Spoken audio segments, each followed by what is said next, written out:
Denver City Council is slowly losing faith in the mayor's anti-homelessness plan, with concerns about transparency and cost.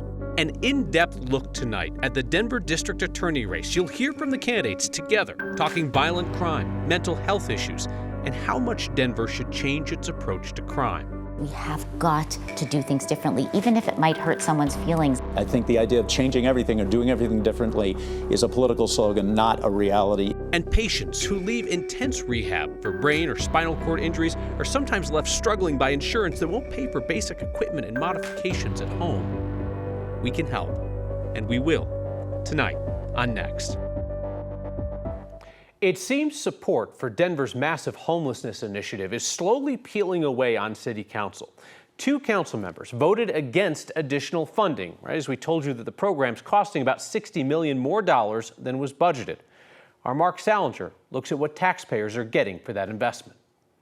Welcome to the Denver City Council meeting of Monday, June 17th. It took months of asking the mayor's office how much their homeless initiatives were costing before we finally got an answer. And what I wish is that the mayor's office had slowed down and done this right in the first place. By the time city council members found out the price tag is around $155 million over 18 months, some are already trying to put a stop to the spending. We have to stop approving millions and millions and millions of dollars that are not sustainable. We're signing blank checks away, and we need to have some accountability. Council members Stacey Gilmore and Amanda Sawyer voted no this week on a $5 million plan to move 250 people into permanent homes through a housing connector program. It's a plan both council members say is good and could help the city. Yet they voted against it because of how much money the mayor's office has already spent on other projects they say aren't working as well. What is so incredibly frustrating about this is that by the time this really good contract came in front of us, we had already approved so many other contracts that are not as successful. The mayor's office finally revealed yesterday their all-in Mile High program is costing about $67 million more than originally budgeted. The mayor's office hopes to move 2,000 people indoors by the end of this year. Including all the one-time costs like buying hotels and pallet shelters, that brings the total price tag by the end of the year to $77,500 per person that's been moved off the street. If you take away all the one-time costs, the city's Department of Housing Stability estimates the yearly price tag is $57.5 million moving forward. That vote to approve that extra $5 million for permanent housing earlier this week did pass through City Council with all 8 other members voting in favor of it. The mayor's office argues that it's even more expensive to keep people on the streets than to move them into housing. Kyle, it's hard to add up all those numbers to try and figure out exactly how expensive it is to keep somebody on the streets. Well, the questions just keep coming, though, from you and from City Council. Mark, thank you. Dougco Schools is postponing an expansion of anti-discrimination rules due to anger from conservative parents groups who don't want more protections for LGBTQ kids. That puts their feelings in opposition to state law. Last night, the school board's conservative majority said they need more time to consider the impact of the Biden administration's recent update to Title IX protections.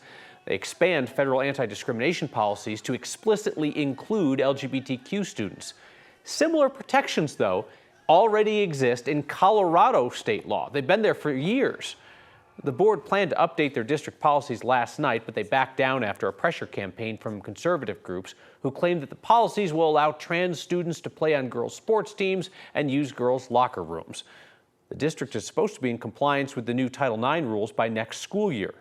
Board members say they won't be pressured by the deadline. Democratic Attorney General Phil Weiser told us if the school district refuses to meet anti-discrimination rules, the district risks losing federal funding. And they cannot remove our funding. We do not have centralized education. We have autonomy in Douglas County. We are the supreme law of Douglas County. Local school boards do not have license to discriminate against LGBTQ students. Civil rights laws in Colorado protect everyone, including gender identity and sexual orientation, going back to 2008. Our federal civil rights laws are now going to cover LGBTQ students and withhold funding from schools that fail to do so. The Dougco School Board hasn't said when they'll revisit these policies. They also said there's too much legal uncertainty. Federal courts have already blocked the Title IX expansion in a couple of states. The race for Denver DA will basically be decided next Tuesday. There are 2 Democrats in the primary, no Republicans are running. So today, Leora Joseph and John Walsh sat down with me together, and we'll be bringing you a lot of that conversation tonight on Next, beginning with just how much change the Denver DA's office needs right now. Leora Joseph, you said at a candidate forum that you're going to do everything differently. And my question is that hyperbole? Is that bluster? Or are you serious about doing everything differently? And what type of disruption would that cause? Thank you. I am serious about doing everything differently. I think we need to look at what are best practices in DA's offices and how do we implement them. And first and foremost, I want to implement the community prosecution model. That's a model where you assign prosecutors to each different police district. They are then working hand in hand together on all of those cases, and are also, the prosecutors have to be responsible and responsive to that whole neighborhood. Who are the faith leaders in that community? Who are the mental health workers?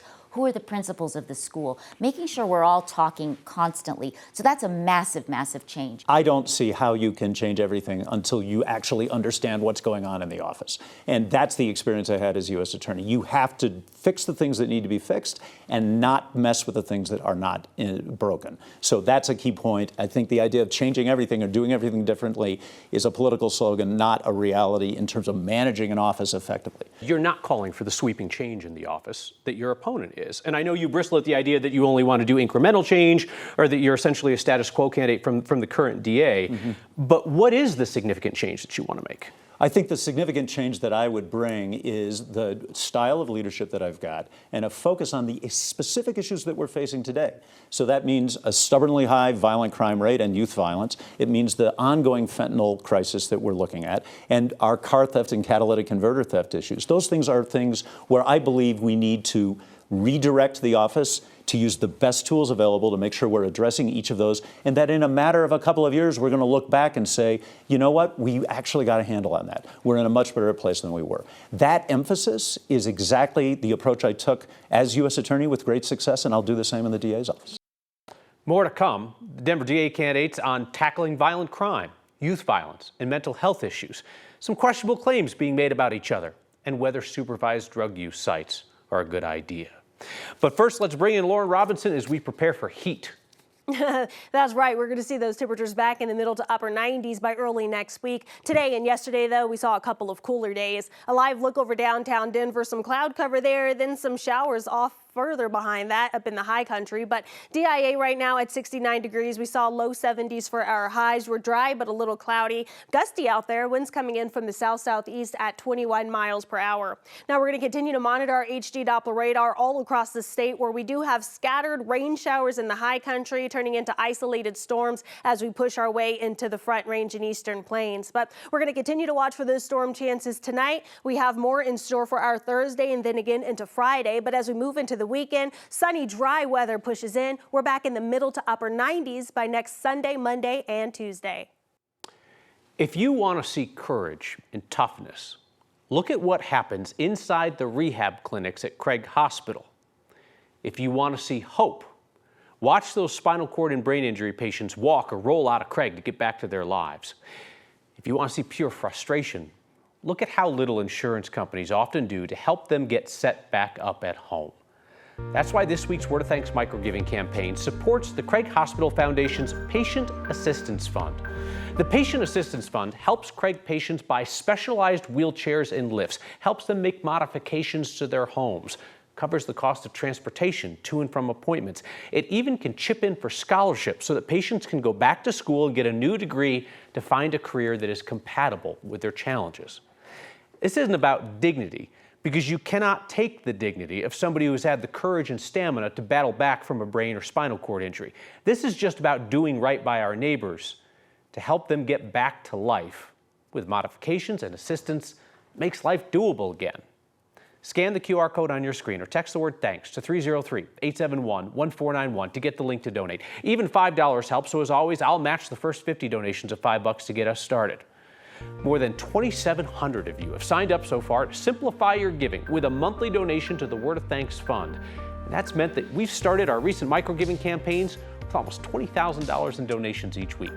Use that same QR code or text to get there. When we return, The candidates for Denver DA outlined their top priorities to fight crime, and we fact-check a claim being made in TV ads. You're saying you're the only candidate who will prosecute crimes and not ignore them. You have information to believe that he's going to ignore crimes. That's next. Let's really dive into our discussion with the candidates for Denver DA today, with a look at their top priorities. John Walsh, what do you think is the biggest public safety challenge facing the city? And give me one big idea to tackle it. Look, we've got multiple issues, as I've already talked about, but I would tell you the thing that is most on my mind is violent crime and the uptick in youth violence in our city.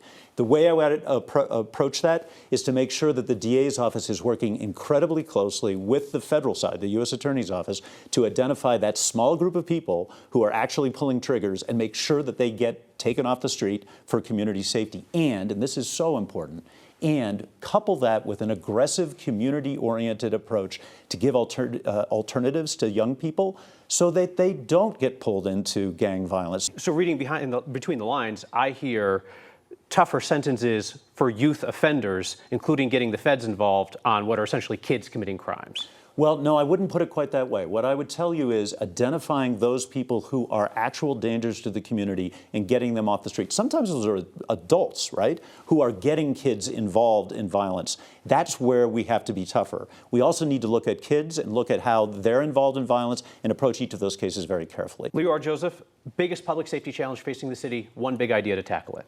Yeah, I think we have two parallel issues, Kyle, to be honest. One is the violent crimes, the gun violence, the gang violence, the youth violence. We have to handle that. At the same time, we're seeing this massive uptick in dysregulated behavior as a result of mental illness and drug addiction, which is leading people to cause low-level crimes.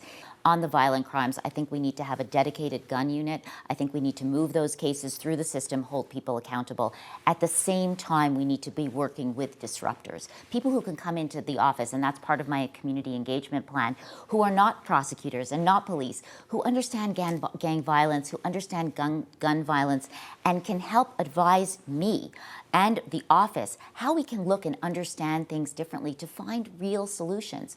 On the mental health piece, that's where the work I'm doing now is so critical, allowing us to change things in the court system to move people into treatment. So we're getting people the help they need, but also causing that sense of dysregulation and public safety that people talk about when they come visit Denver. We can make that go away. Supervised drug injection sites, so-called safe use sites. They have been debated in Denver and across Colorado for years. I think we should explore it. We have too many people dying. What I worry about is becoming a test city for legalization of hard drugs. The candidates for Denver DA explore that disagreement next. Back to our conversation with the candidates for Denver District Attorney, to their disagreement about which crimes each will prosecute and the idea of supervised drug injection sites. Leora Joseph, you have an ad that's running right now that says that you are the only candidate who will prosecute crimes, not ignore them. What specifically in Mr. Walsh's record or his policy proposals suggests that he will ignore crimes? Yeah. So, Kyle, I think the issue here is about change and change management. And I'm running on significant change, which means prosecuting all crimes. Which one specifically will he ignore? Because that's the claim made in your ad. Correct. So the issue here is that the current administration, which has endorsed him and which talks about the same policies, his adoption of the same policies, has not been prosecuting low-level felonies and misdemeanors. And I plan to address those and prosecute those. But again, your ad's not talking about the current administration. You're in a race against him, and you're saying you're the only candidate who will prosecute crimes and not ignore them. You have information to believe that he's going to ignore crimes. I think that continuing on the legacy of the current district attorney, which has been part of the platform, is a legacy of ignoring crimes. I'd like to ask you to speak directly to that. So I'm not going to ignore crime. I got into this race because I was concerned about the direction Denver was heading on community safety issues. I am not just status quo. The entire point of my campaign is to bring new vigor, new energy, a new approach to how we go about addressing the pretty significant community safety problems that we've been facing these last 4 years. So the notion that I'm somehow ignoring crime is just not the case. That's not going to happen. I think there's a general perception in Denver, at least the knock on the current DA, is that if your car gets stolen in Denver, which a couple of years ago was at like nationally high levels, it's coming down now. But the idea is that if your car in Denver gets stolen, you're basically SOL, right? What are the police going to do? Because it's not going to get prosecuted. Yeah. You would change that? I would. I absolutely would. Leora Joseph, you oppose supervised use sites or so-called safe use sites. Mm-hmm. John Walsh, you've shown kind of an openness to it, which is interesting because Denver's mayor opposes them vehemently. The governor opposes them. Democrats at the state legislature don't have the votes to allow a municipality to spin them up if they wanted to, but you've suggested that we try a pilot program. I haven't heard you say what that would entail. What does that look like? Well, so two things. First of all, I'm not in favor of safe injection sites as things currently stand. So let's just start right there.